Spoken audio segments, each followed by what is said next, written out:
যে সমস্ত মার্কেটগুলো ডেভেলপড হয়েছে আমাদের মধ্যে ডেভেলপিং কান্ট্রি থেকে, ওরা করে কি, ওরা ইউনিভার্সিটি থাকা অবস্থায় ওদের প্যারেন্টস যে পয়সাটা দেয় না, ওই পয়সাটা থেকে কিছু টাকা যদি সেভ হয়, ওরা ওই সেল ফোনে, এটা আমি যখন আমি কাজ করেছিলাম ওখানে আমি বিসিকে অনেকবার বলেছি যে সেল ফোনে ওই অ্যাপসের মধ্যেই সবগুলো মিউচুয়াল ফান্ডের ইয়া থাকবে।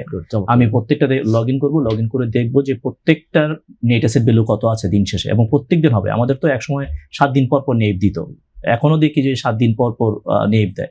এভরিডে নেপটা ওখানে থাকবে, তার অ্যাসেট গুলো সবগুলো থাকবে, থেকে একটা বাচ্চা ওখান থেকে ডিসিশন নেয় যে আমি এটা কিনবো কি কিনবো না। কারণ ওই ওরা যখন ফাইন্যান্স পড়তে যায় ইউনিভার্সিটিতে, ইউনিভার্সিটি টিচারাই বলে, আমি আমার ব্র্যাক ইউনিভার্সিটির বাচ্চাদেরকে বলি যে আমি যখন ইনভেস্টমেন্ট পড়াই যে তোমরা everybody should have the BO account, তোমরা বিও অ্যাকাউন্ট ওপেন করো, যদি কোনো লাগে তোমাদেরকে আমি করবো, তোমাদের কাছে তোমার 5 টাকা থাকলে তুমি 5 টাকা ইনভেস্ট করো, but come to the market.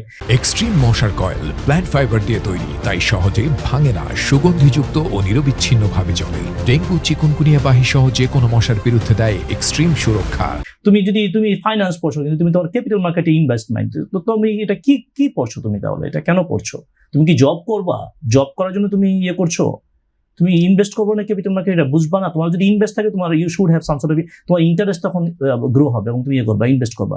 So হয় কি, আমি যেটা বলছিলাম আপনাকে, ওরা ওই যে প্যারেন্টসের কাছে যে পয়সা দেয়, ওখান থেকে যে পয়সাটা সেভ হয় না, ওইটা দিয়ে ওরা মিউচুয়াল ফান্ড কিনে, এবং ওখান থেকে ওদের মধ্যে একটা টেন্ডেন্সি ক্রিয়েট হয়ে যায়। এবং মিউচুয়াল ফান্ড কারা কিনে? The people who don't have the knowledge about the market and the people who don't have the enough time.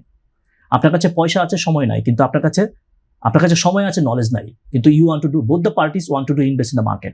What is the best solution? Do invest in the market through the expert. Who are the expert? Asset manager. But আপনি I am sorry to say, আপনি শিয়ালের কাছে আপনি দিয়েছেন, শুটকি দিয়েছেন।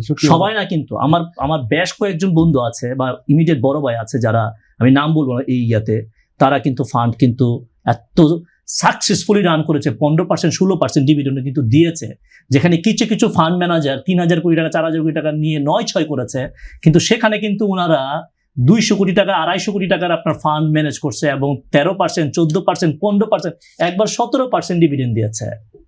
কিন্তু unfortunately কি জানেন, তারা এখন ফান্ড পায় না, যেহেতু এগুলো ওপেন এন্ড মিউচুয়াল ফান্ড, যে কোনো সময় এগুলো ম্যাচিউরড হয়ে যায়, যে কোনো সময় এসব ভাঙিয়ে নিয়ে যায়। ঠিক আছে, সো আপনাকে মিউচুয়াল ফান্ডের যে ইন্ডাস্ট্রি, এটা আমি অনেকবার বলেছি, এটা আপনাকে ডেভেলপ করতে হবে। 12,000 কোটি টাকা হচ্ছে আপনার asset under management in Bangladesh stock market. এটা কিভাবে আপনি 4 লাখ কোটি টাকার মার্কেটে 12,000, এটা 3%। আপনাকে মিনিমাম এটাকে 30% না নেন, এটাতে 20% আপনি নিতে হবে। এই যে ব্যাঙ্গুলার ইনভেস্টমেন্ট যদি আপনি দেখেন, ব্যাঙ্গুলার ইনভেস্টমেন্ট হচ্ছে 35,000 কোটি টাকা স্টক মার্কেটে ছিল, এটা যদিও 4-5 মাসের আগের ডেটা।